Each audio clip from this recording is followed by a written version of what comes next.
ರಾಗ ಸುರಟಿ. ಯಾಸ ಪದ್ಮಾಸನಸ್ಥ ವಿಪುಲ ಕಟಿತಟೇ ಪದ್ಮಪತ್ರ ಯಥಾಕ್ಷೇ ಗಂಭೀರಾವರ್ತನಾಭಿಃ ಸ್ತನಭರನಮಿತ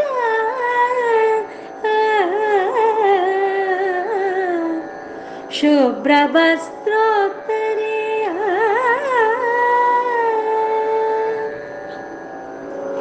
ಲಕ್ಷ್ಮೀ ದಿವ್ಯೈಃ ಗಜೇಂದ್ರೈಃ ಮಣಿಗಣಖಚಿತೈಃ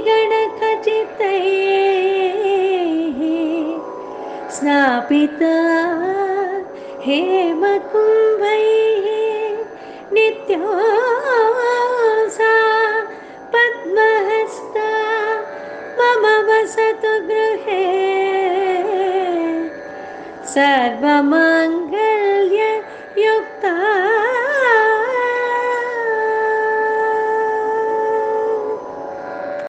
ಶ್ರೀ ಗುರುಭ್ಯೋ ನಮಃ. ಹರಿ ಓಂ. ಒಂದು ಒಳ್ಳೆಯ ಕೆಲಸವನ್ನು ನಮ್ಮ ಕೈಲಿ ಮಾಡಲಿಕ್ಕಾಗದೇ ಇದ್ದಾಗ ಒಂದು ಒಳ್ಳೆಯ ಕೆಲಸವನ್ನು ಯಾರಾದರೂ ಮಾಡ್ತಾ ಇದ್ದರೆ ಅವರ ಸಂದೇಶವನ್ನು 10 ಜನಕ್ಕೆ ನಾವು ತಲುಪಿಸಬೇಕು. ಅಂದರೆ ಈ ಲಕ್ಷ್ಮೀ ಶೋಭನದ ಈ ಸಂದೇಶವನ್ನು 10 ಜನಕ್ಕೆ ತಲುಪಿಸ್ಬೇಕು. ಯಾಕಂದರೆ ನಮ್ಮ ಶರೀರದಲ್ಲಿ 5 ಪಂಚೇಂದ್ರಿಯಗಳು, 5 ಜ್ಞಾನೇಂದ್ರಿಯಗಳಿವೆ. ಎಂಥ ಸಮಸ್ಯೆಗಳಿದ್ದರೂ ಕೂಡ ನಮ್ಮ ಮನೆಯಲ್ಲಿ ಎಲ್ಲವೂ ಪರಿಹಾರವಾಗುತ್ತೆ. ಇದನ್ನು ಒಂದು 10 ನಿಮಿಷ ಆದರೂ ನೀವು ಕೇಳಬೇಕು. 3/4 ಗಂಟೆ ಆಗದೇ ಇದ್ದರೂ ಕೂಡ 10 ನಿಮಿಷ ಆದರೂ ಕೇಳಲೇಬೇಕು. ಹೇಗೆ ಮಾಡಬೇಕು? ಈ ಲಕ್ಷ್ಮೀ ಶೋಭನದ ಈ ನಮ್ಮ ಚಾನಲನ್ನು, ಅವಧೂತ ಸಿಂಹ ಚಾನಲನ್ನು ನೀವು ಸಬ್ಸ್ಕ್ರೈಬ್ ಬಟನ್ ಒತ್ತಿ, ನಂತರ ಬೆಲ್ ಪಕ್ಕದಲ್ಲಿ ಬೆಲ್ ಐಕಾನ್ ಅಂತ ಒಂದಿರುತ್ತೆ, ಅದನ್ನು ಒತ್ತಿ. ಅದ್ರ ಮೇಲೆ ಆಲ್ ALL ಅಂತ ಬರುತ್ತೆ, ಆಲ್ ಅಂತ ಒತ್ತಿ. ಪ್ರವಚನವನ್ನು ಕೇಳಿ ನಿಮ್ಮ ಲೈಕ್ ಕೊಡಿ, ತದನಂತರ ಒಂದು ಒಳ್ಳೆ ಕಾಮೆಂಟ್ಸನ್ನು ಕೊಡಿ. ಲಕ್ಷ್ಮೀ ದೇವಿಯ ಪರಿಪೂರ್ಣ ಅನುಗ್ರಹ ನಿಮಗೆ ಆಗುವುದರಲ್ಲಿ ಸಂಶಯವೇ ಇಲ್ಲ. ಕನಿಷ್ಠ ಪಕ್ಷ 10 ಜನಕ್ಕೆ ನೀವು ಮಾಡಿಸ್ಬೇಕು. ಕೆಲವರು ಹೇಳ್ತಾರೆ, ನಿಮ್ಮ ಪ್ರವಚನ ಅವ್ರಿಗೆ ಕೇಳೋಕ್ಕೆ ಇಷ್ಟ ಇಲ್ಲ, ನಾವೇನು ಮಾಡಬೇಕು? ಇಷ್ಟ ಇಲ್ಲದಿದ್ದರೂ ಕಷ್ಟಪಟ್ಟಾದರೂ ಅವ್ರನ್ನ ಬೈಕೊಂಡಾದರೂ ಕೇಳಿ ಅಂತ ಹೇಳಿ ಏನು ತಪ್ಪಿಲ್ಲ.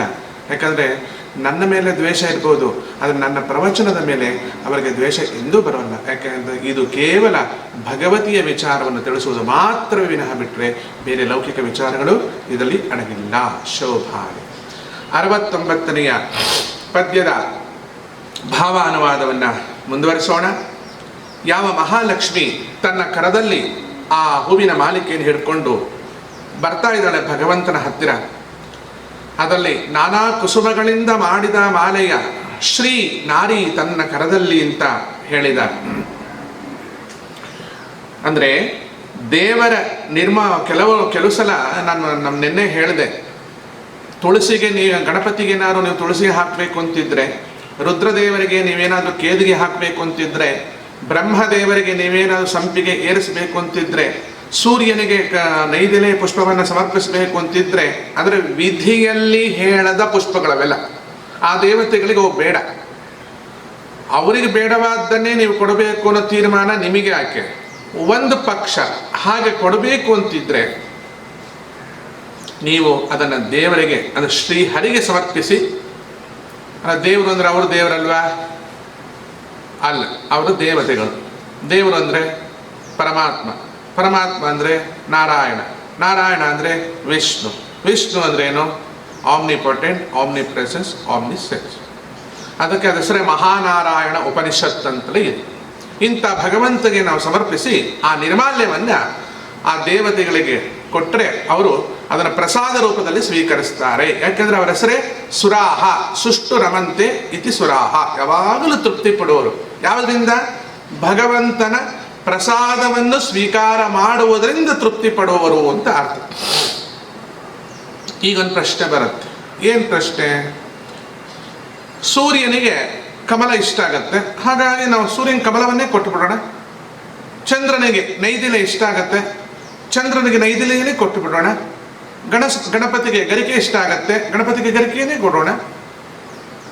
ಶಿವನಿಗೆ ಏನು ಇಷ್ಟ ಆಗುತ್ತೋ ಅದನ್ನೇ ಕೊಟ್ಟು, ಬಿಲ್ಪತ್ರ ಇಷ್ಟ ಆಗುತ್ತೆ ಕೊಟ್ಬಿಡೋಣ. ಈ ಬೇಡವಾದನ್ನು ಕೊಡೋ ಸಮಸ್ಯೆ ಯಾಕೆ? ಅವ್ರಿಗೆ ಕೊಟ್ಟು ಇವ್ರಿಗೆ ಕೊಟ್ಟು, ಇವರಿಂದ ಅವ್ರಿಗೆ ತಂದು, ಅವರಿಂದ ಇವ್ರಿಗೆ ತಂದು ಹತ್ತಕ್ಕೆ ಮಾಡೋದು. ಇಲ್ಲೂ ಒಂದು ಪ್ರಶ್ನೆ ಬರುತ್ತೆ, ಏನು ಅವರ ಹೆಸರು ಸುಷ್ಟುರಮಂತೆ, ಯಾವಾಗಲೂ ಸಂತೋಷ ಪಡುವವರು. ಯಾವುದರಿಂದ? ದೇವರ ಪ್ರಸಾದವನ್ನು ಸ್ವೀಕರಿಸುವುದರಿಂದ. ಅದರಿಂದ ಅವರ ಹೆಸರು ಸುರಾಹ ತೇರಮಂತೆ. ಅವರೆಲ್ಲರೂ ಸಂತೋಷ ಪಡ್ತಾರೆ. ಯಾರು? ದೇವರ ಪ್ರಸಾದವನ್ನು ಸ್ವೀಕರಿಸೋದ್ರಿಂದ. ಚಂದ್ರನಿಗೆ ನೈದಿಲೆ ಇಷ್ಟವೇನೋ ನಿಜ, ಆದರೆ ನೇರವಾಗಿ ಚಂದ್ರನಿಗೆ ಸಮರ್ಪಣೆ ಮಾಡಿದ್ರೆ ಸ್ವಲ್ಪ ಕಷ್ಟದಿಂದ ತಗೊಳ್ತಾನೆ ಅದನ್ನ. ಸೂರ್ಯನಿಗೆ ಕಮಲವೇನೋ ಇಷ್ಟ, ಕಮಲವನ್ನು ಹಾಗೆ ಕೆರೆಯಿಂದ ತೆಗೆದು ಸೂರ್ಯನಿಗೆ ಸಮರ್ಪಿಸಿಬಿಟ್ರೆ ಕಷ್ಟವಾಗಿ ತಗೊಳ್ತಾನೆ. ಗಣಪತಿಗೆ ಗರಿಕೆ ಏನೋ ಇಷ್ಟ, ಆದರೆ ಸ್ವಲ್ಪ ದೇವರಿಗೆ ಸಮರ್ಪಿಸದೆ ಅವನಿಗೆ ಕೊಟ್ಟರೆ ಅವನು ಕಷ್ಟವಾಗಿ ತಗೊಳ್ತಾನೆ. ಅಯ್ಯೋ, ಎಂಥ ಮೂರ್ಖ ಮಾನವರಿವರು.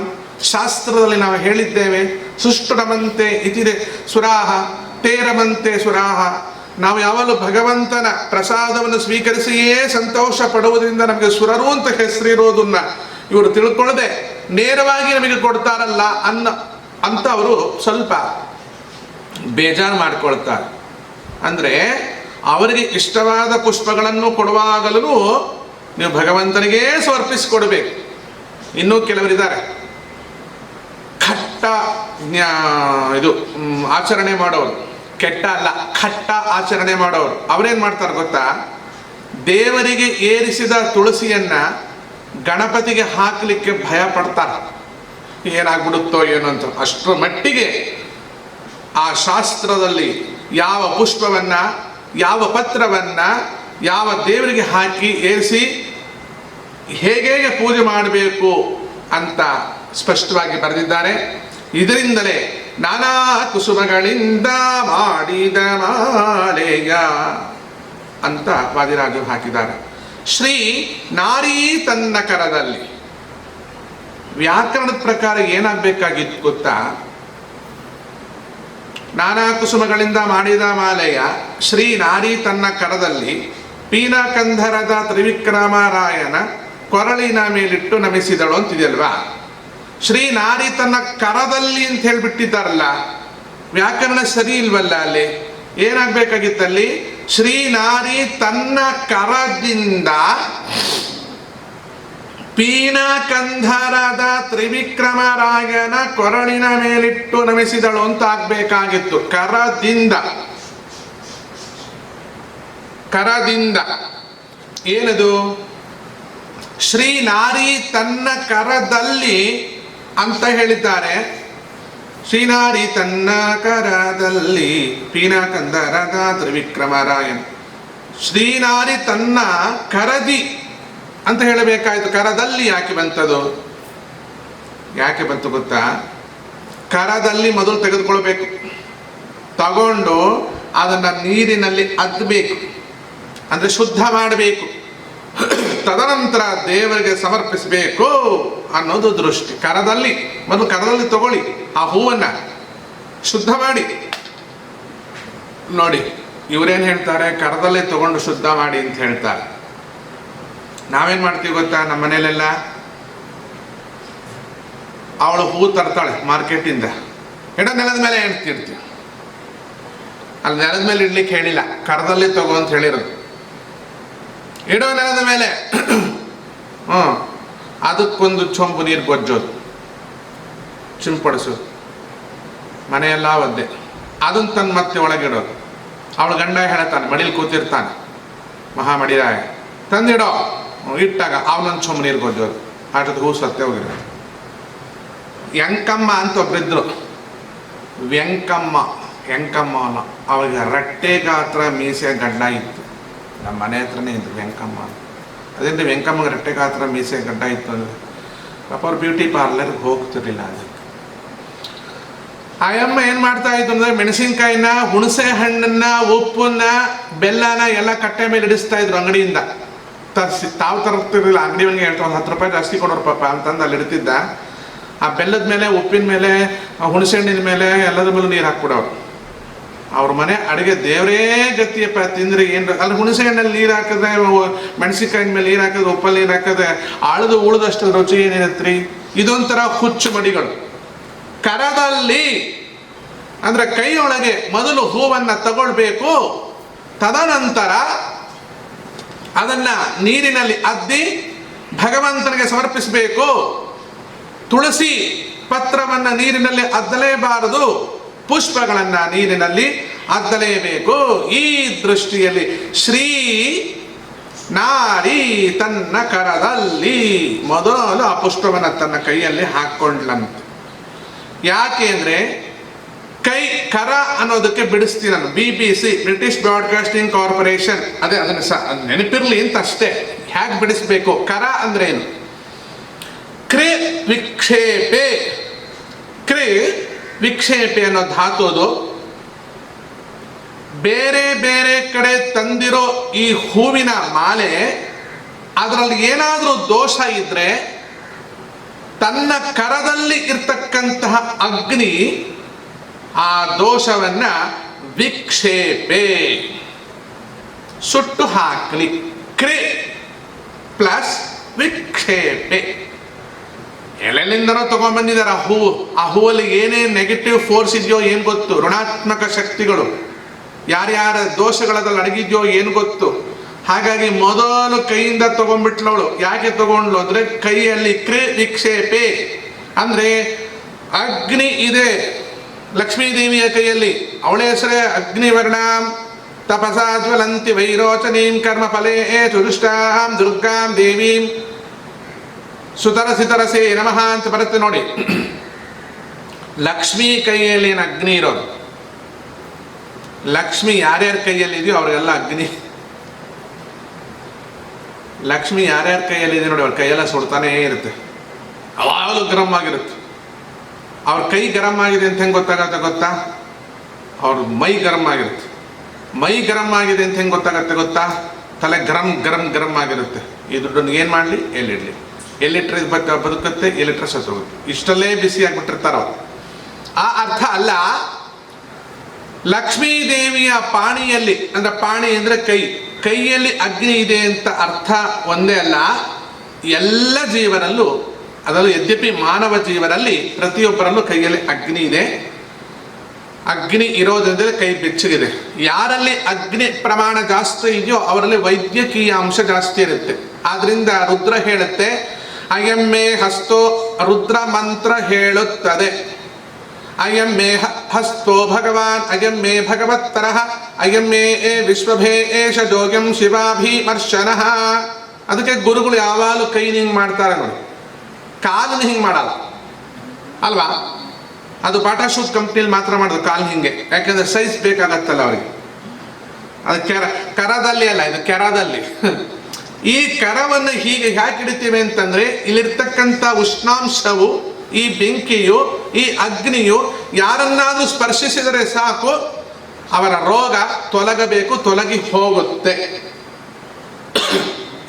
ಅದಕ್ಕೆ ಹಸ್ತಶುದ್ಧಿ ಅಂತ ಹೇಳ್ತಾರೆ, ಕರಶುದ್ಧಿ ಅಂತ ಹೇಳ್ತಾರೆ. ಯಾವುದನ್ನು ಸ್ಪರ್ಶ ಮಾಡ್ತಾರೋ ಅವಧೂತರು, ಯಾವುದನ್ನು ಮುಟ್ಟುತ್ತಾರೋ ಅವಧೂತರು. ಏನು ಅವಧೂತರು ಅಂತ ಹೇಳ್ತಾ ಇದ್ದೀರಾ? ನೀವು ಅವಧೂತರಾಗಿರೋದ್ರಿಂದ ಹೌದು, ಅದರಲ್ಲೇನು ಅನುಮಾನವಿಲ್ಲ.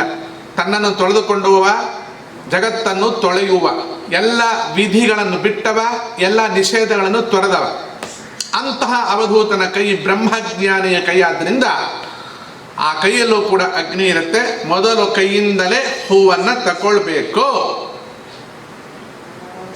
ಈಗ ಸದ್ಯಕ್ಕೆ ಯಾವ ಹೂವನ್ನು ಕೈಯಿಂದ ತಗೊಳ್ಬಾರ್ದು. ಸದ್ಯದ ಪರಿಸ್ಥಿತಿಲಿ ಗೊತ್ತಲ್ಲ ನಿಮಗೆ ಯಾಕೆ ಅಂತ.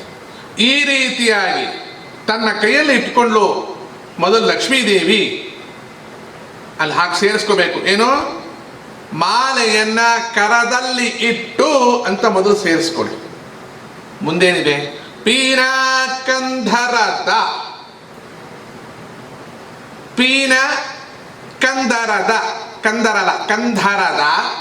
ತ್ರಿವಿಕ್ರಮರಾಯನ ಕೊರಳಿನ ಮೇಲಿಟ್ಟು ನಮಿಸಿದಳು. ಯಾರ ಕೊರಳಿನ ಮೇಲಿಟ್ಟಳು? ತ್ರಿವಿಕ್ರಮರಾಯನ ಕೊರಳಿನ ಮೇಲೆ.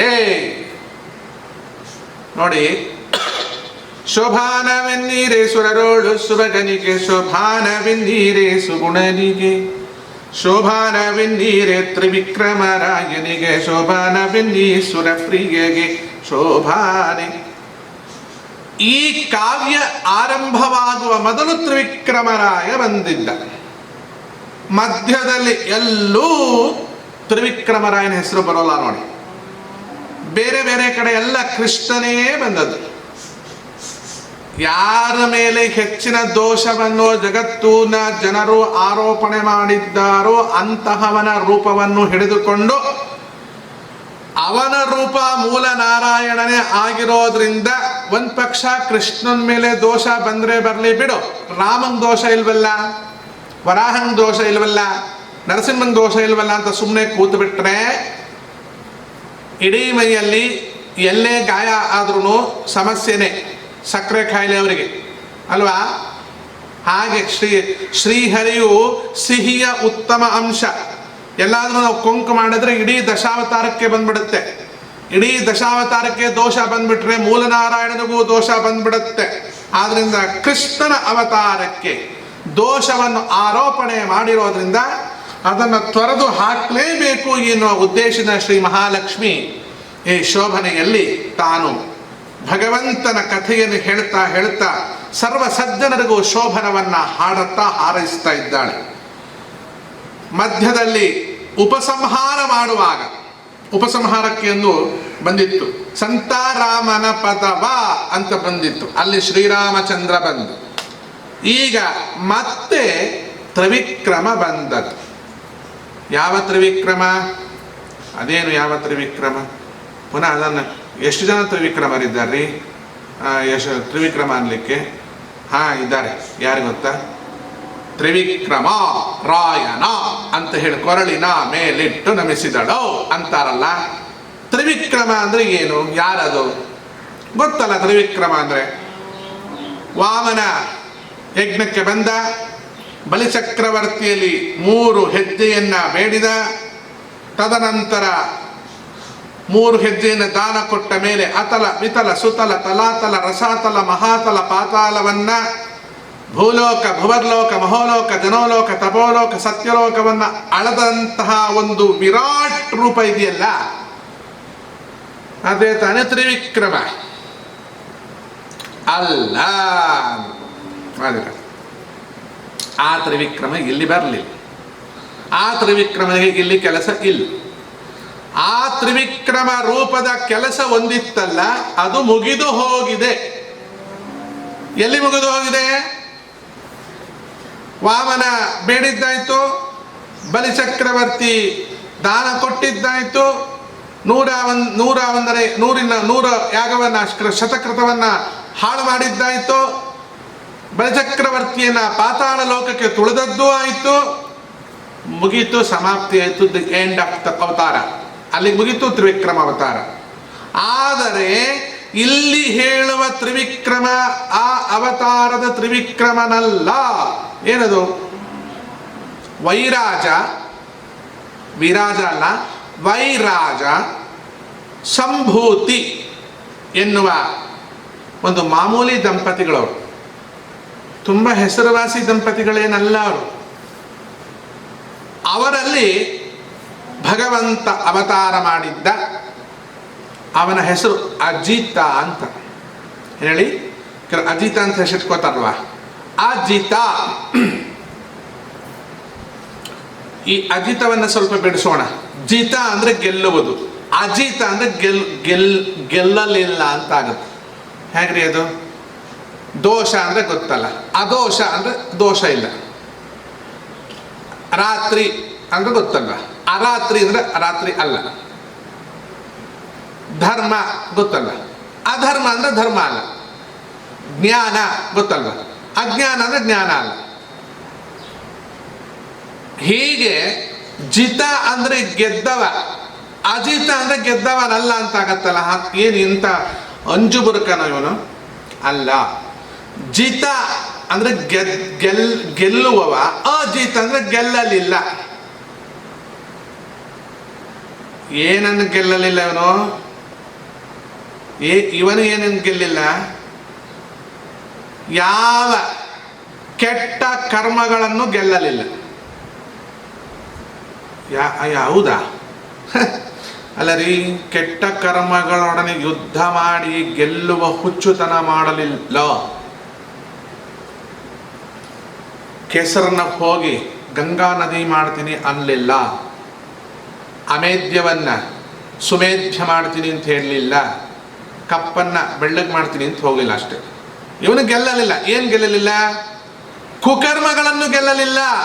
ಅಂದರೆ ಕುಕರ್ಮಗಳು ಇವನ ಮುಂದೆ ಬರಲೇ ಇಲ್ಲ. ಸಮಕ್ಷಮ ಭೇಟಿ ಆದಾಗಲ ತಾನೆ ಯುದ್ಧ ಆಗೋದು. ಯುದ್ಧ ಆದ್ಮೇಲೆ ತಾನೆ ಅವನ್ ಗೆಲ್ತಾನೋ ಇವನ್ ಗೆಲ್ತಾನೋ ಅಂತ ಗೊತ್ತಾಗೋದು. ಯಾವ ಭಗವಂತನ ಮುಂದೆ ಕುಕರ್ಮ ಕೆಟ್ಟ ಕರ್ಮವೇ ಎದುರಿಗೆ ಬಂದಿಲ್ಲ ಅಂದಮೇಲೆ ಸೋಲು ಗೆಲ್ಲುವಂತ ಪ್ರಶ್ನೆಯನ್ನು ಗೆಲ್ಲಲಿಲ್ಲ ಅಷ್ಟೇ. ಇದು ಬೇರೆ ಅರ್ಥ ಏನಿದೆ ಗೊತ್ತಿಲ್ಲ, ನಾನು ಹೀಗೆ ಹೇಳ್ತಾ ಇದ್ದೇನೆ. ಹೀಗೆ ವೈರಾಜ ಮತ್ತು ಸಂಭೂತಿ ಎನ್ನುವ ಒಂದು ಸಾಧಾರಣ ದಂಪತಿಗಳಲ್ಲಿ ಭಗವಂತ ತ್ರಿವಿಕ್ರಮನ ಅವತಾರವಾಗಿದೆ. ಅಜಿತ ಎನ್ನುವ ಹೆಸರಿನಲ್ಲಿ. ವೈರಾಜ ಮತ್ತು ಸಂಭೂತಿಗಳು ರಾಜರೇನಲ್ಲ, ರಾಜಾದಿರಾಜರೂ ಅಲ್ಲ, ದೊಡ್ಡ ಹೆಸರುವಾಸಿಯವರಲ್ಲ. ನಿತ್ಯ ಪ್ರಾರ್ಥನೆ ಮಾಡ್ತಾ ಇದ್ರು ಭಗವಂತನನ್ನ. ಭಗವಂತ ನಮ್ಮಲ್ಲಿ ಅವತರಿಸಿ ಬಾಪ್ಪ, ಭಗವಂತ ನಮ್ಮಲ್ಲಿ ಅವತರಿಸಿ ಬಾಪ್ಪ, ಮಗನಾಗಿ ಬಾರಪ್ಪ. ಎಷ್ಟು ಜನ ಕೇಳ್ತಾರೆ ಇದನ್ನು? ಸಾಧ್ಯ ಉಂಟಾ? ಹಾಗಾಗ್ಲಿಕ್ಕೆ ಆಗ್ತದ? ಈಗ ನೋಡಿ, ಕೆಲವರ ಪ್ರಾರ್ಥನೆ ವಿಚಿತ್ರವಾಗಿ ಮಹಾಗಣಪತಿ ಹೋಗಿ ಪ್ರಾರ್ಥನೆ ಮಾಡ್ಕೊಳ್ತಾರೆ, ನನಗೆ ಒಂದು ಒಳ್ಳೆ ಮಗು ಬೇಕು ಅಂತ. ಹುಟ್ಟುತ್ತೆ ಮಗು. ಈ ಅರಮನೆಯಲ್ಲಿ ಒಂದು ಕನ್ನಡಿ ಇಟ್ಟಿದ್ದಾರೆ.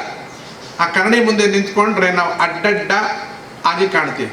ಈ ಮುಖ ಹಿಂಗಾಗಿರುತ್ತೆ, ಕಿವಿ ಹಿಂಗೆ ಬಂದಿರುತ್ತೆ, ಹಿಂಗೆ ಕಾಣ್ತೀವಿ. ಅಂಥದ್ದೊಂದು ಮಗು ಹುಟ್ಟಿತ್ತು. ಹೌದಾ?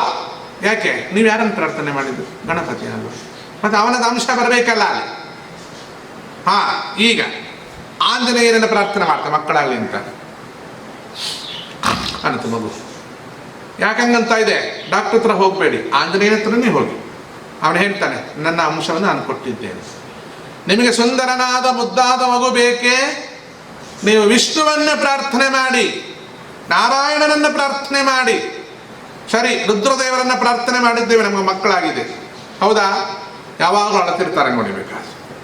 ಇಲ್ಲದೇ ಭಸ್ಮ ಹಚ್ಕೊಂಡು ಬೀದಿಲೆಲ್ಲ ತಿರುಗ್ತಾ ಇರ್ತಾರೆ. ಪಿಶಾಚಿಗಳ ಥರ ನೃತ್ಯ ಮಾಡ್ತಾರೆ.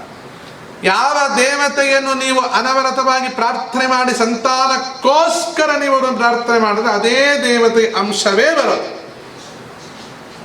ಹೀಗೆ ಇವರು ಸಂತತವಾಗಿ ತ್ರಿವಿಕ್ರಮ ದೇವರನ್ನ ಪ್ರಾರ್ಥನೆ ಮಾಡ್ತಾ ಮಾಡ್ತಾ ಇವರಲ್ಲಿ ಮುದ್ದಾದ ಮಗುವಿನ ಅವತಾರವಾಯಿತು. ಅಜಿತ ಅಂತ ಅವನಿಗೆ ನಾಮಕರಣವಾಗಿದೆ. ಇಂತಹ ಒಂದು ರೂಪ ಸಮುದ್ರದ ಮಥನ ಮಾಡಿದ್ದು ಅಷ್ಟು. ಸಮುದ್ರ ಮಥನಕ್ಕೋಸ್ಕರವೇ ಈ ರೂಪ ಬಂದಿರೋದು. ಇದು ಯಾರಿಗೂ ಗೊತ್ತಿಲ್ಲ. ನಮಗೆ ಗೊತ್ತಿರೋದು ಮತ್ಸ್ಯ, ಕುರ್ಮ, ವರಾಹ, ನರಸಿಂಹ, ವಾಮನ, ಭಾರ್ಗವ, ರಾಮಚಂದ್ರ, ಬುದ್ಧ, ಕಲ್ಕಿ, ಹೀಗಿಷ್ಟೇ. ಈಗೊಂದು ಕಲ್ಕಿ ಶುರುವಾಗಿದೆ. ಇದೊಂದು ಕಲ್ಸೋಕೆ ಬಂದಿರೋ ರೂಪಗಳು ವಿಚಿತ್ರ ವಿಚಿತ್ರ ಅವತಾರಗಳಾಗ್ತಾವ್ರಿ. ಹಬ್ಬಬ್ಬ, ಅದ್ಭುತ ಅನ್ಸುತ್ತೆ. ಜನರೇ ಅವತಾರ ಮಾಡಿಸ್ತಾರೋ, ನಾವೇ ಅವತಾರ ಆಗ್ತೀವೋ, ನಮ್ಮನ್ನು ಅವತಾರ ಪುರುಷರು ಅಂತ ಅವ್ರು ನಾಮಕರಣ ಇಡ್ತಾರೋ, ಯಾರ್ಯಾರು ಏನು ಹೆಸರಿಟ್ರು, ನಮ್ಮ ಅಸ್ತಿತ್ವದ ಜ್ಞಾನ ನಮಗಿದ್ರೆ ನಾವು ಬಚಾವ್. ಇಲ್ಲದೆ ಒಂದು ದಿವಸ ಅವತಾರ, ಇನ್ನೊಂದು ದಿವಸ ಅವತಾರ ಗೇಲಿ, ಎರಡು ಮಾಡಿಬಿಡ್ತಾರೆ ಹುಚ್ಚು ಜನಗಳು. ಮೊದಲು ಅವತಾರ ಅಬ್ಬಬ್ಬಬ್ಬಬ್ಬ, ಆಮೇಲೆ ಅವತಾರ ಗೇಡಿ ಅಂದ್ಬಿಡ್ತಾರೆ. ಹೌದಾಯ್ತು. ಹೀಗೆ ಕೇವಲ ಸಮುದ್ರ ಮಥನಕ್ಕಾಗಿ ಭಗವಂತನ ಅವತಾರವಾಗಿದೆ. ವೈರಾಜ ಮತ್ತು ಸಂಭೂತಿ ಎನ್ನುವ ದಂಪತಿಗಳಲ್ಲಿ ಅವನ ಹೆಸರು ಯಾರಿಗೂ ಗೊತ್ತಿಲ್ಲ. ಅದನ್ನು ಪ್ರಚುರಪಡಿಸಲಿಕ್ಕೋಸ್ಕರ ಲಕ್ಷ್ಮೀ ದೇವಿ ದೇವ ದೈತ್ಯರಲ್ಲಿ ಈ ರೂಪ ಸೇರಿಕೊಂಡಿತ್ತು. ಯಾವುದು? ಅಜಿತ ರೂಪ. ಸಮುದ್ರ ಮಥನ ಮಾಡಿತು. ಅಜಿತ ನಾಮಕ ಸಮುದ್ರ ಮಥನ ಮಾಡಿದ್ದಾನೆ.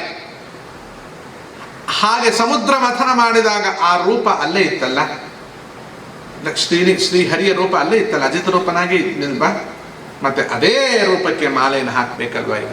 ಮತ್ತೆ ಇನ್ನು ಎಕ್ಸ್ಟ್ರಾ ತ್ರಿವಿಕ್ರಮನ ಎಲ್ಲಿಂದ ತಗೊಂಡು ಬರ.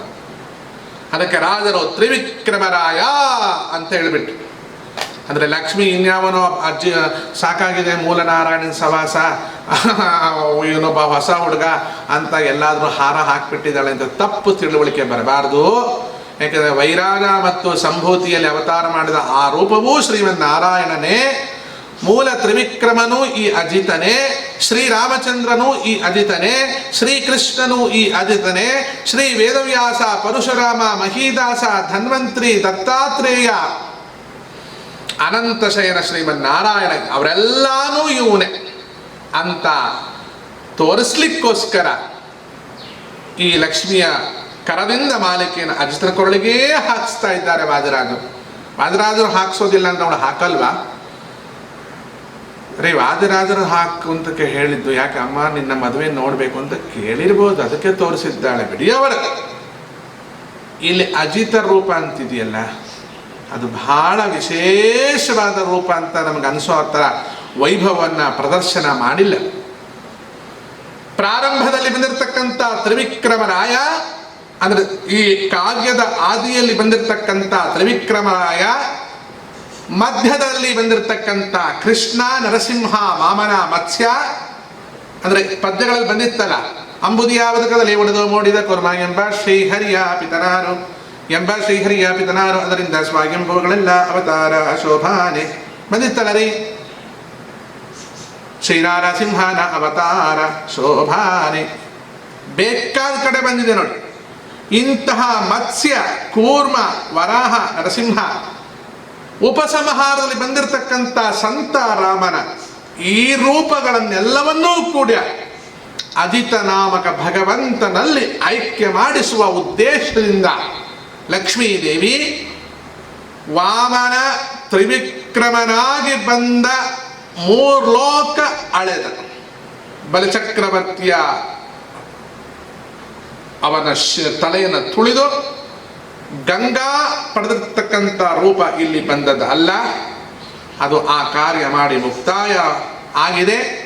ಇಲ್ಲಿ ಸಮುದ್ರ ಮಥನ ಮಾಡಿರ್ತಕ್ಕಂಥ ಅಜಿತ ಎನ್ನುವ ರೂಪ ಪ್ರತ್ಯಕ್ಷವಾಗಿದೆ. ಇಂಥ ಅಜಿತ ರೂಪ ಸಮುದ್ರ ಮಥನಕ್ಕಾಗಿಯೇ ಬಂದದ್ದು. ಪೀನ ಕಂಧರದ ಅಂತ ಉಂಟಲ್ಲ, ಏನದು? ಪೀನ ಅಂದ್ರೇನು, ಕಂಧರ ಅಂದ್ರೇನು? ಪೀನ ಅಂದ್ರೆ ಉದ್ದವಾದ, ಪುಷ್ಟವಾದ. ಇಲ್ಲಿ ಬರೀ ಕೊರಳು ಅಂತಿಲ್ಲ, ಕೊರಳು ಹೇಗಿತ್ತು? ಪೀನವಾಗಿತ್ತು. ಕುತ್ತಿಗೆ ಹೇಗಿತ್ತು? ಕಂಧರವಾಗಿತ್ತು. ಕುತ್ತಿಗೆ ಹೇಗಿತ್ತು? ಪೀನವಾಗಿತ್ತು. ಕುತ್ತಿಗೆ ಹೇಗಿತ್ತು? ಕಂಧರವಾಗಿತ್ತು. ಮೊದಲು ಪೀನ ಅಂದ್ರು. ಅಂದ್ರೆ ಪೀನ ಅಂದ್ರೇನು? ದಪ್ಪವಾಗಿ, ಪುಷ್ಟವಾಗಿ, ಎಲ್ಲೂ ಗುಳಿ ಗಿಳಿ ಬೀಳದೆ ಗುಂಡಗಿತ್ತು. ಕೆಲವರಿಗೆ ಈ ಮಂಗ ಬಾವು ಅಂತ ಒಂದು ಕಾಯಿಲೆ ಬರುತ್ತೆ. ಮಂಗ ಬಾವು, ಮಂಗ ಅಂದ್ರೆ ಗೊತ್ತಾ? ಮಂಕಿ ಬಾವು ಹಿಂಗಿರುತ್ತೆ. ಆ ಕಾಯಿಲೆ ಹೋಗೋ ತನಕ ಡುಮ್ಗಿರುತ್ತೆ, ಒಳ್ಳೆವು. ಅವರು ಪೀನಕಂದರರ ಹಾಗಲ್ಲಪ್ಪ ಅರ್ಥ. ಇಲ್ಲಿ ಪೀನ ಅಂದ್ರೆ ಉದ್ದ, ಪುಷ್ಟವಾಗಿರ್ತಕ್ಕಂಥ, ಎಲ್ಲೋ ಗುಳಿ ಗಿಳಿ ಇರದಿರ್ತಕ್ಕಂಥ ಸುಂದರವಾದ ಕಂಠ. ನಮ್ಮನ್ನು ನೋಡಿ ಯಾರೊಬ್ರು ಕೇಳಿದ್ರು. ಏನ್ ಕೇಳಿದ್ರು ಗೊತ್ತಾ? ಒಂದೊಂದು ಚೀಲ ಸಿಮೆಂಟ್ ಹಿಡಿಸ್ತದಲ್ವಾ ನಿಮ್ಮ ಕೊರಳಲ್ಲಿ ಅಂದ್ರೆ ಅಷ್ಟು ತೂತು ತೂತು ತಗ್ಗಾಗಿತ್ತು. ನಾನು ಹೇಳಿದೆ, ಹೌದು, ತುಂಬಿಸಿ ನೋಡಿ, ನಿಮಗೆ ಮನೆಗೆ ಕಟ್ಟಲಿಕ್ಕೆ ಸಿಮೆಂಟ್ ಇಲ್ಲ, ಇನ್ನು ನಮ್ಮ ಕುತ್ತಿಗೆಗೆ ಸಿಮೆಂಟ್ ಹಾಕುವರ ನೀವು? ಅದು ಸಾಧ್ಯ ಉಂಟ ನಿಮ್ಮ ಕೈಯಲ್ಲಿ ಅಂತ ಹೇಳಿ. ಹೇಗಿರಬೇಕು ಕಂಠ? ಹೇಗಿರಬೇಕು ಕಂಧರ? ಪೀನವಾಗಿರಬೇಕು, ಪುಷ್ಟಿಯಾಗಿರಬೇಕು. ಅಬ್ಬಾ, ಎಂತಹ ಪುಷ್ಟಿ ಈ ಕುತ್ತಿಗೆಗೆ! ಪುಷ್ಟಿ ಅಂದ್ರೆ ಏನು? ಪುಷ್ಟಿ ಅಂದ್ರೆ ಅದು ನೋಡಿ. ಅಖಿಲ ಅಖಿಲ ವೇದ ಉದ್ಗೀರ್ಯಂತೆ ಯತಃ ಅನಿಶಾಃ. ದ್ವಾದಶ ಸ್ತೋತ್ರ ಆಚಾರ್ಯ ಮಧ್ವರು ಶ್ರೀ ಪರಮಾತ್ಮನ ಕಂಠವನ್ನ ವರ್ಣನೆ ಮಾಡ್ತಾರೆ. ಉದ್ಗೀರ್ಯಂತೆ ಅನಿಶಂ ಯಥಾಹ ಅಖಿಲ ವೇದಾಹ. ಅಖಿಲ ವೇದಗಳು ಆಚಾರ್ಯ ಮಧ್ವರಿಗೆ ದೇವರ ಕಂಠ ಹೇಗೆ ಕಾಣಿಸಿದೆ ಗೊತ್ತಾ? ಪುಷ್ಟವಾಗಿ ಕಾಣಿಸ್ತಂತೆ. ಏನದು ಪುಷ್ಟಿ? ಸದಾಕಾಲ ವೇದದ ಉದ್ಗಿರ ಬರ್ತಾ ಇರುತ್ತೆ. ಉದ್ಗಿರ ಅಂತೇನು? ಉದ್ಗಿರಣವಾಗುತ್ತದೆ. ಸದಾಕಾಲ ವೇದ ಉಚ್ಚಾರಣೆ ಮಾಡೋದಕ್ಕೋಸ್ಕರವೇ ಆ ಕಂಠ ಪುಷ್ಟಿಯಾಗಿದೆ. ಬರೀ ಮಾಂಸ, ರಕ್ತ, ಎಲುಬು, ಡುಮ ನರಗಳು, ಅದರಿಂದ ಕಂಠ ಪೀನವಾದ ಕಂದರ ಗುಂಡಗಿರೋದಲ್ಲ, ಪೀನವಾಗಿರೋದಲ್ಲ. ಆ ಮಾಂಸ, ಎಲುಬುಗಳು, ರಕ್ತ ಇವುಗಳು ನಿಜವಾಗಿ ಕಂಠಕ್ಕೆ ಪುಷ್ಟಿ ಮಾನವನಿಗಿರಬಹುದು, ಭಗವಂತನಾದ ನಾರಾಯಣನಿಗಲ್ಲ. ಮತ್ತೆ ಏನದು? ವೇದವನ್ನು ಉಚ್ಚಾರ ಮಾಡಲಿಕ್ಕೆ ಪುಷ್ಟವಾಗಿ ಇರ್ತಕ್ಕಂಥ ಕಂಠ. ವಾಮನ ಅಂತ ಒಂದು ಹೆಸರಿದೆ ನೋಡಿ, ಹಯಗ್ರೀವ ಅಂತೀವಿ. ಏನದು ವಾಮನ ಅಂದರೆ? ಮತ್ತೆ ಹೇಳಬೇಕು, ಬ್ರಿಟಿಷ್ ಬ್ರಾಡ್ಕಾಸ್ಟಿಂಗ್ ಕಾರ್ಪೊರೇಷನ್ BBC, ಅದು ಪದೇ ಹೇಳ್ತಾ ಇರ್ತೀನಿ, ಯಾಕಂದ್ರೆ ವಾಮನ ಅದರ ಅಬ್ರಿವೇಷನ್ ಮಾಡೋಣ. ವಮತೀತಿ ವಾಮನ, ವಮತಿ ಇತಿ ವಾಮನ, ವಾಂತಿ ಮಾಡ್ತಾನೆ ಅಂತ. ವಮನ ಅಂದ್ರೇನು? ವಾಂತಿ. ವಾಮನ ಅಂದರೆ ವಾಂತಿ ಮಾಡೋನು ಅಂತ. ಅಲ್ಲಿ ನಿಜವಾಗಿ ಅರ್ಥ ಇರೋದು ಅದೇನೆ, ವಾಂತಿ ಮಾಡುವ ವಾಮನ. ಆದರೆ ವಾಮನ ಅಂತಂದ್ರೆ ಏನರ್ಥ? ಕುಳ್ಳಂಗೆ ಹೇಳ್ತೀವಿ. ನಮ್ಮಲ್ಲಿ ಕುಂಟ ಅಂತೀವಿ, ತುಳುಲಿ ಕುಂಟ ಅಂದರೆ ಕುಳ್ಳ ಅಲ್ರಿ.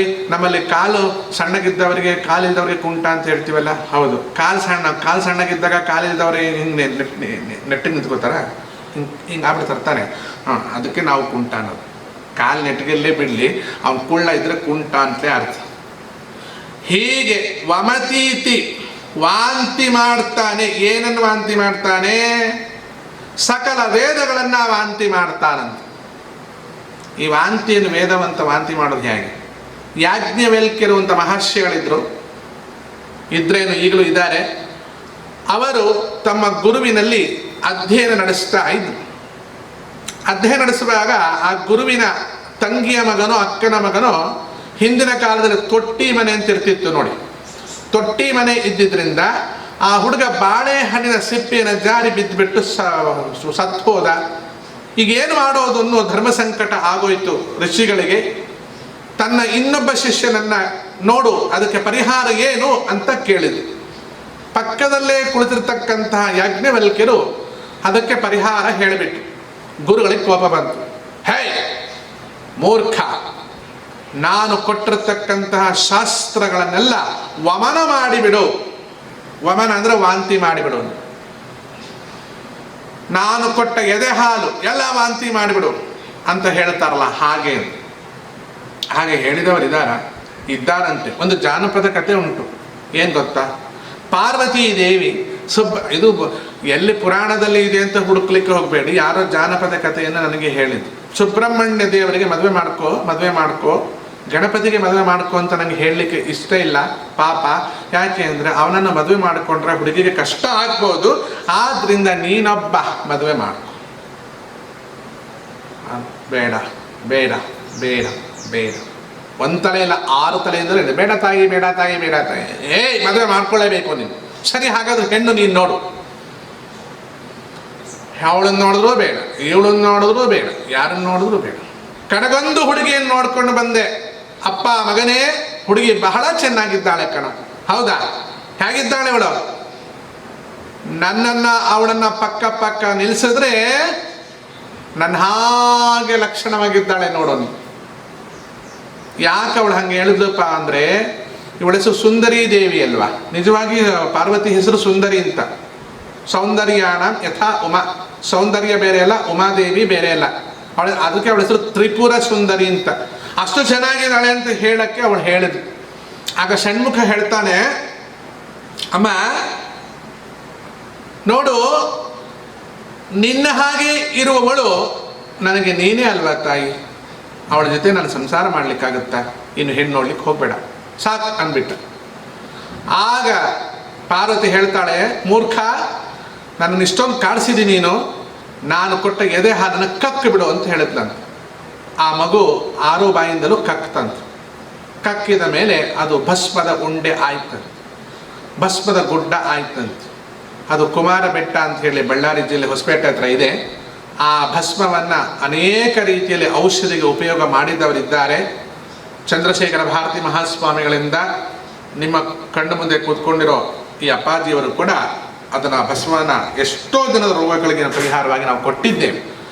ಅದು ಬೆಳ್ಳಗೆ ಹಾಲು ಎಲ್ಲ ಬಿದ್ದು ಆ ಭಸ್ಮದ ಉಂಡೆ ಬೆಟ್ಟ ಆಯಿತು ಅಂತ ಅಲ್ಲಿನ ಜನ ಹೇಳ್ತಾರೆ. ನಾನು ಇಲ್ಲ ಅಂತ ಹೇಳಲಿಕ್ಕೆ ಹೋಗಲ್ಲ. ಆದರೆ ಯಾವುದು ಪುರಾಣದಲ್ಲಿ ಇದೆಯಾ ಅಂತಂದ್ರೆ ಸಿಕ್ಕಿಲ್ಲ. ಸಿಕ್ಕ ಮೇಲೆ ಹೇಳುತ್ತೇನೆ. ಹೀಗೆ ವಮನವನ್ನು ಮಾಡು ಅಂದರು. ಯಾರು? ಯಾಜ್ಞವಲ್ಕ್ಯರಿಗೆ ಅವರ ಋಷಿಗಳು. ಅಲ್ಲದೆ ಏನು ತಪ್ಪ್ರಿ ಆ ಹುಡುಗನ ಕೇಳಿದಾಗ ಈ ಹುಡುಗ ಉತ್ತರ ಕೊಟ್ಟರೆ ಅಷ್ಟಕ್ಕೇನೆ ಇಷ್ಟೊಂದು ಕೋಪನ ಆ ಋಷಿಗಳಿಗೆಲ್ಲ. ಏನು ಗೊತ್ತಾ, ನಾವು ಯಾರನ್ನು ಪ್ರಶ್ನೆ ಕೇಳ್ತೀವೋ ಅವರೇ ಉತ್ತರ ಕೊಡಬೇಕು. ಸಂಬಂಧ ಪಡೆದೇ ಇದ್ದವರೆಲ್ಲ ಉತ್ತರ ಕೊಟ್ಟರೆ ಅದಕ್ಕಿಂತ ಶಾಪಗಳೇ ಗತಿಯಾಗತ್ತೆ. ನಾವು ಯಾರನ್ನೋ ಪ್ರಶ್ನೆ ಕೇಳೋದು, ಯಾವನೋ ಉತ್ತರ ಕೊಡೋದು ಏನು ಚೆನ್ನಾಗಿರುತ್ತೆ? ಪಾಪ ಸಣ್ಣ ಮಗುವಿಂದ ಹಿಡಿದು ಮೀಸೆ ಬರುವ ತನಕಲೂ ಪಾಪ ಅಲ್ಲೇ ಓದಿಕೊಂಡಿರ್ತಕ್ಕಂಥ ಯಾಜ್ಞವಲ್ಕ್ಯ ಋಷಿ ಗುರುಗಳ ಮಾತನ್ನು ತ್ಯಜಿಸಲಿಲ್ಲ. ತಕ್ಷಣವೇ ವಾಂತಿ ಮಾಡಿದರು. ಎಲ್ಲ ವೇದಗಳನ್ನು ವಾಂತಿ ಮಾಡಿದರು. ಯಾವ ರೀತಿ ಇತ್ತು ವಾಂತಿ? ವಾಂತಿ ಅಂದರೆ ಅಸಹ್ಯ. ಅದನ್ನು ಯಾವ ರೀತಿ ಇರುತ್ತೆ ಅಂತ ಹೇಳೋಕ್ಕಾಗತ್ತಾ? ಆದರೆ ಈ ವಾಂತಿ ಹಾಗಲ್ಲ. ಮೊನ್ನೆ ಕಥೆಯಲ್ಲಿ ಹೇಳಿದ್ದಲ್ಲ, ವಾದಿರಾದರು ಎಲ್ಲ ತೆಗೆದಿಟ್ಟರು ಬಿಸಿ ಬಿಸಿಯಾಗಿ ಅಂತ. ಹಾಗೆ ವೇದ ಜ್ಞಾನವನ್ನೇ ಹೊರಗೆ ತೆಗೆದಿಟ್ಬಿಟ್ಟು ಆ ಬಿದ್ದಿರ್ತಕ್ಕಂಥ ಅಮೃತಮಯವಾಗಿರ್ತಕ್ಕಂಥ ವಾಂತಿಯನ್ನು ಒಂದಿಷ್ಟು ಪಕ್ಷಿಗಳು ಬಂದು ತಿಂದವಂತೆ. ತಿಂದ ಮೇಲೆ ಆ ಪಕ್ಷಿಗಳು ಹೇಳ್ತಾ ಹೊರಟುವಂತೆ ಆ ವೇದಗಳನ್ನು. ಅದಕ್ಕೆ ಆ ಪಕ್ಷಿಗಳ ಹೆಸರು ತಿತ್ತರಿ ಪಕ್ಷಿಗಳು ಅಂತ. ಏನೇಳಿ? ತಿತ್ತರಿ ಅನ್ನುವ ಜಾತಿಯ ಪಕ್ಷಿಗಳು. ಗಿಣಿ, ಮೈನಾಕ, ಹಿಂಗೇನೆ ಬೇರೆ ಬೇರೆ ಮೈನಾ ಅಂತಿರುತ್ತಲ್ಲ, ಓ ಮೈನಾ ಅಂತ, ಅದೊಂದು ತಿತ್ತರಿ ಅನ್ನೋದೊಂದು ಪಕ್ಷಿ. ಆ ತಿತ್ತರಿ ಪಕ್ಷಿ ಆ ವಾಂತಿಯನ್ನು ಕುಡಿದು ವೇದಗಳನ್ನು ಹೇಳುತ್ತಾ ಹೊರಟದ್ದರಿಂದ ಅದಕ್ಕೆ ತೈತ್ತರೀಯ ಉಪನಿಷತ್ ಅಂತ ಅದರ ಹೆಸರು ಆಯಿತು. ಹೀಗೆಲ್ಲ ಯಾಕೆ ಬೇಕಾಯಿತು ಅಂದರೆ ವಾಮನ. ನಾನೊಂದು ಬೇರೆ ಹೇಳ್ತೀನಿ. ವಾಮನ ಮನಸ್ಸೇ ಇಲ್ಲದವ ಅಂತ ಒಂದು ಅರ್ಥ. ವಮನ ವಾಂತಿ ಮಾಡುವವ ಅಂತ ಅರ್ಥ. ಹೇಗೆ ಬೇಕಾದರೂ ಹೇಳ್ಬೋದು. ಇಲ್ಲಿ ವಾಂತಿ ಮಾಡೋರು ಅಂತ ಹೇಳೋಣ ಸದ್ಯಕ್ಕೆ. ಯಾವುದನ್ನ? ಸಕಲ ವೇದಗಳನ್ನ ವಾಂತಿ ಮಾಡ್ತಾನೆ, ಆದ್ರಿಂದ ಅವನು ವಾಮನ. ಇನ್ನು ಹಯಗ್ರೀವ ಅಂತಿದೆ, ಅದು ಗೊತ್ತಾ? ಗ್ರೀವ ಅಂದ್ರೇನು? ಕುತ್ತಿಗೆ. ಹಯ ಅಂದ್ರೇನು? ಮುಖ. ನೀವು ಹಯಗ್ರೀವ ಮಾಡೋದು ಗೊತ್ತಲ್ಲ, ಕಡಲೆಬೇಳೆ ಚೆನ್ನಾಗಿ ಕುದಿಸಿ ಬೆಲ್ಲ ಹಾಕಿ ಯಾಲಕ್ಕಿ ಹಾಕಿ ಅದಕ್ಕೆ ಕಡಲೆ ಮಡ್ಡಿ ಅಂತ ನಾವು ಹೇಳ್ತೀವಿ. ಅದನ್ನು ತಿನ್ನಲು ತಲೆನೂ ಮಡ್ಡೆ. ಹೋಳಿಗೆಗೆ ಮುಂಚೆ ತಯಾರುವಂಥ ಒಂದು ಹಯಗ್ರೀವ. ಅದು ಕುದುರೆ ಕಡಲೆಬೇಳೆ ತಿನ್ನುತ್ತಲ್ವ ರೀ, ಕಡಲೆಬೇಳೆ ಬೆಲ್ಲ ತಿನ್ನುತ್ತಲ್ಲ, ಅದು ಸೇರಿಸಿ ಕುದಿಸ್ಬಿಟ್ಟು ನಾವು ತಿಂದ್ಬಿಟ್ರೆ ಹಯಗ್ರೀವ. ಹಯಗ್ರೀವ ಅಂದರೆ ಸ್ವೀಟಿನ ಹೆಸರಲ್ಲ. ಹಯ ಅಂದರೆ ತಲೆ, ಕುದುರೆ ತಲೆ. ಗ್ರೀವ ಅಂದರೆ ಕುತ್ತಿಗೆ. ಪೀನ ಅಂದರೆ ಕುತ್ತಿಗೆ. ಹೀಗೆ ತಿಂದದ್ದು, ಹಯಗ್ರೀವ ತಿಂದದ್ದು ಜಾಸ್ತಿ ಆಯ್ತಾ ಏನ? ಬಾಯಿಂದ ಮಾತ್ರ ಬರೋದಲ್ಲ, ಮೂಗಿಂದಲೂ ಬರಲಿಕ್ಕೆ ಶುರುವಾಯಿತು. ಏನು ಮೂಗಿಂದ? ಕೆಲವರಿಗೆ ವಾಂತಿ ಬಾಯಿಂದ ಮಾತ್ರ ಅಲ್ಲ, ಮೂಗಿಂದಲೂ ಬರ್ತದೆ. ಕೆಲವೊಮ್ಮೆ ರಕ್ತವಾಂತಿ ಆಗಲ್ವಾ ಮೂಗಲ್ಲೆಲ್ಲ? ಮೂಗುನಿಂದಲೂ ವಾಂತಿ ಆಗ್ಲಿಕ್ಕೆ ಶುರುವಾಯಿತು, ಬಾಯಿಂದಲೂ ವಾಂತಿ ಆಗ್ಲಿಕ್ಕೆ ಶುರುವಾಯಿತು. ಯಾರಿಗೆ? ಹಯಗ್ರೀವನಿಗೆ. ಏನದು? ಹಯಗ್ರೀವನ ಒಳಗೆ ಭಾರೀ ತುಂಬಿಕೊಂಡು ಬಿಟ್ಟಿದೆ. ಎಂತಹ ಜ್ಞಾನ! ಋಗ್ವೇದ, ಯಜುರ್ವೇದ, ಸಾಮವೇದ, ಅಥರ್ವಣಾದಿಗಳ ಸಮಸ್ತ ಉಪನಿಷತ್ತುಗಳ ಜ್ಞಾನ ತುಂಬಿಬಿಟ್ಟಿದೆ. ಕೊಡ ತುಂಬಿ ತುಂಬಿ ತುಂಬಿ ತುಳುಕುತ್ತೆ ಅಂತ ಹೇಳ್ತಾರಲ್ವಾ? ತುಂಬಿದ ಕೊಡ ತುಳುಕೋಲ್ಲ, ತುಂಬಿದ ಕೊಡದಲ್ಲಿ ಮೇಲೆ ಚೆಲ್ಲುತ್ತಲ್ವಾ? ಆದ್ರಿಂದ ಶಾಸ್ತ್ರಕಾರರು ಹೇಳ್ತಾರೆ, ನಸ್ತಃ ಮುಖಾದಪಿ ನಿರಂತರಂ ಉದ್ಗಿರಂತಂ. ನ್ಯಸ್ತಃ ಮುಖಾದಪಿ ನಿರಂತರಂ ಉದ್ಗಿರಂತಂ ಅಂತ ಹೇಳ್ತಾರೆ. ಮೂಗು ಬಾಯಿಂದ ಸದಾಕಾಲ ವೇದಗಳನ್ನು ಉದ್ಗಾರ ಮಾಡ್ತಾ ಇದ್ದಾನಾದ್ರಿಂದ ಅವನ ಹೆಸರು ಹಯಗ್ರೀವ. ಓಂ ಸಹಸ್ರಶೀರ್ಷ ಪುರುಷಃ ಸಹಸ್ರಾಕ್ಷ ಸಹಸ್ರವಾ ಸ ಭೂಮಿಂ ವಿಶ್ವತೋ ವೃತ್ವಾತ್ಯಾದಿಷ್ಟದಶಾಂಗುಲಂ. ಏನೆಲ್ಲ ವೇದಗಳನ್ನು ಮೂಗಿಂದಲೂ ಹೇಳ್ತಾ ಇದ್ದಾನೆ, ಬಾಯಿಂದಲೂ ಹೇಳ್ತಾ ಇದ್ದಾನೆ. ಎರಡರಿಂದಲೂ ವಾಂತಿ ಆಗಿದೆ ಅಂದರೆ ಪಿತ್ತ ಹೆಚ್ಚಾಗಿ ವಾಂತಿ ಆಗುತ್ತಲ್ಲ, ಅದಲ್ಲ ಇದು. ಈ ವಮನ, ಹಯ ವಮನ, ವಾಮನ ವಮನ ವೇದೋಚ್ಚಾರಣೆಯ ಶಾಸ್ತ್ರದ ಉಚ್ಚಾರಣೆಯ ಫಲ ಇದು. ವೇದದ ಉಚ್ಚಾರಣೆ ಹೇಗೆ ಮಾಡ್ತಾ ಇದ್ದಾನೆ, ಶಾಸ್ತ್ರದ ಉಚ್ಚಾರಣೆ ಹೇಗೆ ಮಾಡ್ತಾ ಇದ್ದಾನೆ, ಅದಕ್ಕೋಸ್ಕರ ಅವನ ಕುತ್ತಿಗೆ ಪೀನ, ಕುತ್ತಿಗೆ ಪುಷ್ಟವಾಗಿದೆ. ಮಾತಾಡಿ ಮಾತಾಡಿ ಕುತ್ತಿಗೆ ಎಲ್ಲ ಒಣಗೋಯ್ತು ನೋಡ್ರಿ, ಏನಾದರೂ ಒಣಗಲ್ಲ ಇದು. ಯಾಕೆ? ನಿರಂತರ ಧಾರೆ ಬರ್ತಾನೇ ಇರುತ್ತೆ. ಕುತ್ತಿಗೆ ಪುಷ್ಟವಾಗಿದೆ ಹೊರತು ವೇದ ಮಂತ್ರಗಳನ್ನ ಹೇಳ್ತಾ ಹೇಳ್ತಾ ಹೇಳ್ತಾ ಹಾಡ್ತಾ ಹಾಡ್ತಾ ಹಾಡ್ತಾ ಅವನ ಕುತ್ತಿಗೆ ಪೀನವಾಗಿದೆ, ಅಂದ್ರೆ ಪುಷ್ಟವಾಗಿದೆಯೇ ಹೊರತು ರಕ್ತ ಮಾಂಸಗಳಿಂದ ಅಲ್ಲ. ಇಂತಹ ಪೀನವಾಗಿರ್ತಕ್ಕಂಥ ಅಂದ್ರೆ ಕುತ್ತಿಗೆ, ಉದ್ದವಾದ ಕುತ್ತಿಗೆ ಒಂದೇನಾ? ಬರೀ ಅದೊಂದೇ ಅಲ್ಲ, ಕಂಧರ ಅಂತ ಇದ್ದಾಳೆ. ಕುತ್ತಿಗೆ ಮೇಲೆ ಇದನ್ನ ಹಾಕಿದ್ಲು. ಯಾವುದದು? ಮಾಲೆಯನ್ನ ಇಟ್ಲು. ಮತ್ತೊಂದು ರೀತಿಯಲ್ಲಿ ಕರೀತಾರೆ ಗೊತ್ತಾ ಕಂಧರವನ್ನ. ಕಂಧರ ಅಂದ್ರೇನು? ಕಂ ಅಂದ್ರೇನು? ಧರ ಅಂದ್ರೇನು? ಕಂ ಅಂದ್ರೆ ಕುತ್ತಿಗೆ ಕೆಲಸ ಏನು ಹೇಳಿ? ಕುತ್ತಿಗೆ ಕೆಲಸ ಏನು? ಹಾರ ಹಾಕೊಳ್ಳೋದು ಅದೇನಾ? ಅಥವಾ ನೀರು ಕೊಟ್ರೆ ನುಂಗೋದು ಅದೇನಾ? ಬರೀ ಅದೊಂದೇ ಅಲ್ಲ ರೀ. ಕುತ್ತಿಗೆ ಕೆಲಸ ಏನು ಗೊತ್ತಾ? ತಲೆಯನ್ನು ಧಾರಣೆ ಮಾಡುವುದು. ನೆಕ್ಲೆಸ್ ಅನ್ನು ಧಾರಣೆ ಮಾಡೋದಲ್ಲ. ತಲೆ ಇದ್ರೆ ತಾನೇ ನೆಕ್ಲೆಸ್ ಹಾಕೊಂಡ್ರೆ ಚಂದ. ತಲೆ ತೆಗೆದ್ಬಿಟ್ಟು ನೆಕ್ಲೆಸ್ ಹಾಕಿದ್ರೆ ಏನ್ ಚೆನ್ನಾಗಿ ಕಾಣುತ್ತೆ. ಏನ್ ಹಾಗಾದ್ರೆ ಕುತ್ತಿಗೆಯ ಕೆಲಸ ತಲೆಯನ್ನು ಧಾರಣೆ ಮಾಡುವುದಾದ್ದರಿಂದ ಕಂ ಅಂದ್ರೆ ತಲೆ, ಧರ ಹೊರುವುದು. ನೋಡಿ, ಈ ತಲೆಗನ್ನ ಈ ಕುತ್ತಿಗೆ ಹೊತ್ಕೊಂಡಿದ್ಯೇ ಇಲ್ವಾ? ಕಂ ತಲೆ, ಧರ ಅದರಿಂದ ಕಂಧರ. ಏನು? ತಲೆಗೆ ಇನ್ನೊಂದು ಹೆಸರೇನು ಗೊತ್ತಾ? ಶ್ರೀ ಅಂತ ಅರ್ಥ. ಶ್ರೀಯನ್ನ ತಲೆಗೆ ಮತ್ತೊಂದು ಹೆಸರು ಶ್ರೀ ಅಂತಿದೆ. ತಲೆ ಹರಟು ಬಿಟ್ರೆ ಇತಿಶ್ರೀ ಆಗ್ಬಿಡ್ತೀರ, ಜಾಗ್ರತೆ. ಆ ತಲೆಗೆ ಏನಕ್ಕೆ ಹೆಸರು? ಶ್ರೀ ಅಂತ ಹೆಸರು. ಹೌದಾ? ಹೆಂಗೆ ಹೇಳ್ತೀರಾ? ಶೀರ್ಷ ಅಂತ ಹೇಳ್ತೀರಾ ಇಲ್ಲ? ಶೀರ್ಷ, ಶಿರ, ಶಿ ಅಂತ ಬರುತ್ತೆ ನೋಡಿ. ಶಿರ, ಶಿರ ಅಂದ್ರೆ ನಮ್ಮ ಧಾರವಾಡ ಕಡೆ ಮಾಡ್ತಾರೆ. ರವೆನ್ ಚೆನ್ನಾಗಿ ಹುರಿದು ಅದನ್ನ ನೀರಲ್ಲಿ ಬೇಯಿಸಿ ಅದಕ್ಕೊಂದು ಬೆಲ್ಲ ಹಾಕ್ತಾರೆ. ಆ ಶಿರ ಅಲ್ಲ ರೀ. ಶಿರ ಅಂದ್ರೆ ತಲೆ, ಶೀರ್ಷ ಅಂದ್ರೆ ತಲೆ. ಶೀರ್ಷ ಅಂತ ಉಂಟ ಇಲ್ವಾ? ನಿಮಗಿನ್ನೂ ಅದು ಸರಿಯಾಗಿ ತಲೆಗೆ ಹೋಗ್ತಿದ್ರೆ ನಿಮಗೆ ತಲೆ ಇದ್ರಲ್ಲ ಹೋಗ್ಲಿಕ್ಕೆ. ದಶಶೀರ್ಷ ಅಂತ ಇದೆ. ದಶಶೀರ್ಷ ರಾವಣ. ಹಯಗ್ರೀವನಿಗೆ ಏನು ಹೆಸರು? ಹಯಶೀರ್ಷ ಅಂತ ಹೆಸರು. ಶೀರ್ಷ ಅಂದ್ರೆ ತಲೆ, ಹಯ ಅಂದ್ರೆ ಕುದುರೆ. ಹಯದ ತಲೆಯನ್ನು ಕುದುರೆಯ ತಲೆಯನ್ನು ಹೊತ್ತ ಕಂಧರ ಕುತ್ತಿಗೆ. ದಶಶೀರ್ಷ 10 ತಲೆಯನ್ನು ಹೊತ್ತ ರಾವಣ. ಶ್ರೀ ಶ, ಶ್ರೀ ಅಂದ್ರೂ ಒಂದೇ, ಶೀರ್ಷ ಅಂದ್ರೂ ಒಂದೇ. ಯಾಕೆ ತಲೆಗೆ ಶ್ರೀ ಅಂತ ಹೆಸರು ಬಂತು? ಯಾಕೆ ಬಂತು? ತಲೆಗೆ ಯಾಕೆ ಶ್ರೀ ಅಂತ ಕರೀತಾರೆ? ತಲೆಗೊಂದಕ್ಕೆ ಅಲ್ಲ ರೀ, ಪಂಚ ಇಂದ್ರಿಯಗಳಿಗೂ ಶ್ರೀ ಅಂತ ಹೆಸರು. ಕಣ್ಣಿಗೂ ಶ್ರೀ ಅಂತ ಇದೆ. ಹೌದು, ಇದೆಲ್ಲ ಗೊತ್ತೇ ಇರಲಿಲ್ಲ ನೋಡಿ. ಕಣ್ಣಿಗೂ ಶ್ರೀ ಅಂತ ಕರೀತಾರೆ, ಕಿವಿಗೂ ಶ್ರೀ ಅಂತ ಕರೀತಾರೆ, ಮೂಗಿಗೂ ಶ್ರೀ ಅಂತ ಕರೀತಾರೆ, ನಾಲಿಗೆಗೂ ಶ್ರೀ ಅಂತ ಕರೀತಾರೆ, ಪಂಚೇಂದ್ರಿಯಗಳಿಗೂ ಶ್ರೀ ಅಂತ ಕರೀತಾರಲ್ವಾ? ಮತ್ತು ತಲೆಗೆ ಅಂತ ಏನೋದ್ರಲ್ಲಿ ವ್ಯತ್ಯಾಸ ಏನ್ ಗೊತ್ತಾ? ಎಲ್ಲಾ ಶ್ರೀಗಳು ಇರುವುದು ಒಂದು ಶ್ರೀಯಲ್ಲಿ ಮಾತ್ರ. ಅದು ಎಲ್ಲಿ? ತಲೆ.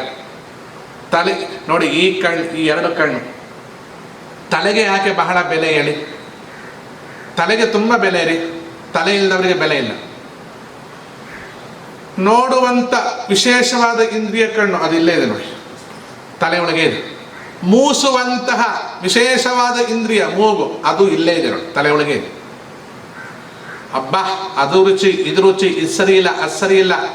ಆಚಾರವಿಲ್ಲದ ನಾಲಿಗೆ ನಿನ್ನ ನೀಚ ಬುದ್ಧಿಯ ಬಿಡು. ನಾಲಿಗೆ ವಿಚಾರವಿಲ್ಲದೆ ಪರರ ದೂಷಿಸುವುದಕ್ಕೆ ಚಾಚಿಕೊಂಡಿರುವಂಥ ನಾಲಿಗೆ. ಆಚಾರವಿಲ್ಲದ ನಾಲಿಗೆ ಅದು ಕೂಡ ಇಲ್ಲೇ ಇದೆ ನೋಡಿ. 10 ಕಿಲೋಮೀಟ್ರು ಹಿಂದೆ ಮಾತಾಡಿದ ಮಾತನ್ನು, ಹೋದ ಜನ್ಮದಲ್ಲಿ ಮಾತಾಡಿದ ಮಾತನ್ನು ಕೇಳಿಸ್ಕೊಳ್ಳೋ ಕಿವಿ ಇಲ್ಲೇ ಇದೆ ನೋಡಿ. ಇನ್ನೇನು 2 ಕೈ 2 ಕಾಲು ಮಾತ್ರ ಇದೆ. ಆ 2 ಕೈ 2 ಕಾಲು ಇಲ್ಲದೆ ಇದ್ರೂ ಇದೆಲ್ಲ ಇದ್ರೂ ನಡೆದು ಹೋಗು. ಎಷ್ಟೋ ಜನಕ್ಕೆ 2 ಕೈ ಇರಲ್ಲ, 2 ಕಾಲು ಇರಲ್ಲ, ಬದುಕಿರ್ತಾರಪ್ಪ. ಹೀಗೆ ಇಂತಹ ಮುಖ್ಯವಾದ ಶ್ರೀ ಎನ್ನುವ ಇಂದ್ರಿಯಗಳು ಒಂದೆಡೆಯಲ್ಲಿ ಸೇರಿವೆ.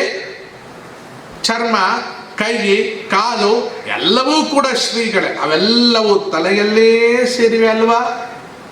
ಆದ್ರಿಂದಲೇ ತಲೆಗೆ ಏನಂತ ಹೆಸರು ಬಂತು? ಶ್ರೀ ಅಂತ ಬಂತು. ಆದ್ದರಿಂದಲೇ ವೇದದಲ್ಲಿ ಒಂದು ಮಾತುಂಟು, ಶ್ರೀಗೇ ಜಾತಃ ಶ್ರೀಗೇ ಆನಿರ್ಗಾಗ ಶ್ರೀಗಂ ಬಸೋ ಜನಿತೃಭ್ಯೋ ದದಾತಿ. ಮಂಗಳಾರತಿ ಮಾಡುವ ಹೇಳ್ತಾರೆ, ಮಂಗಳ ಶ್ರೀಯೇ ಜಾತ ಶ್ರೀಯದಿ ಹಿರಿಯಾಗ ನೇತೃಭ್ಯೋ ದದಾತಿ ಅಂತ ಆ ಮಂತ್ರವನ್ನ ರಾಗವಾಗಿ ಹೇಳುವ ಅರ್ಥ ಏನು? ಶ್ರೀಗೇ ಜಾತಃ ಅಂದ್ರೆ ನಾವು ಹೇಳೋದುಂಟು, ದುಡ್ಡಿಗೋಸ್ಕರ ಹುಟ್ಟಿದವ. ಶ್ರೀಯೇ ಜಾತಃ, ಸ್ತ್ರೀಗೋಸ್ಕರ ಜಾತ ಹುಟ್ಟಿದವ, ದುಡ್ಡಿಗೋಸ್ಕರನೇ ಹುಟ್ಟಿದವ ಅಂತ ಅರ್ಥ. ಆ ವೇದದ ಅರ್ಥ ಆಗ್ಲೇ ಮಾಡ್ಲಿಕ್ಕೆ ಬರುತ್ತೆ. ಶ್ರೀಯೇ ಜಾತಃ, ಶ್ರೀ ಅಂದ್ರೇನು? ಸಂಪತ್ತು. ಜಾತಃ ಅಂದ್ರೇನು? ಸಂಪತ್ತಿಗೋಸ್ಕರನೇ ಜಾತಃ, ಹುಟ್ಟಿದವ ಅಂತ ಅರ್ಥ ಮಾಡಲಿಕ್ಕೆ ಬರುತ್ತಾ? ಥು, ಹಾಗೆ ಮಾಡಬಾರ್ದು. ಶ್ರೀಯೇ ಜಾತಃ ಅನ್ನುವುದನ್ನು ಏನು ಅನ್ನುವುದನ್ನು ಮುಂದಿನ ಭಾಗಗಳಲ್ಲಿ ಚಿಂತನೆ ಮಾಡುವ ಬದಲು ಲಕ್ಷ್ಮೀ ಶೋಭವನವನ್ನು ಕಡೆಯ ತನಕ ಕೇಳಿದವರಲ್ಲಿ ನನ್ನೊಂದು ಅರಿಕೆ ಮತ್ತು ಆಜ್ಞೆ, ಹರಿಯ ಕರುಣದಲ್ಲಿ ಬಂದಂಥ ಈ ಸುವಾಕ್ಯಗಳನ್ನು ಕನಿಷ್ಠ ಪಕ್ಷ 10 ಜನಕ್ಕೆ ಸಬ್ಸ್ಕ್ರೈಬ್ ನೀವೇ ನಿಮ್ಮ ಕೈಯಿಂದ ಮಾಡಿ, ಮತ್ತು ಬೆಲ್ ಬಟನ್ನ ಒತ್ತಿ, ಮತ್ತು ಆಲ್ ಒತ್ತಿ, ಕಾಮೆಂಟ್ಸನ್ನು ಕೊಡಿ ಮತ್ತು ಲೈಕನ್ನು ಕೊಡಿ. ದೇವರು ನಿಮ್ಮ ಆ 10 ಜನಕ್ಕೆ ಕೊಡುವುದರೊಳಗೆ 10 ಕೋಟಿ ಜನಕ್ಕೆ ಕೊಡುವಷ್ಟು ಸಂಪತ್ತನ್ನು ಶ್ರೀ ಮಹಾಲಕ್ಷ್ಮಿ ತಾಯಿ ನಿಮಗೆ ಅನುಗ್ರಹಿಸ್ತಾಳೆ. ಶೋಭಾನೇ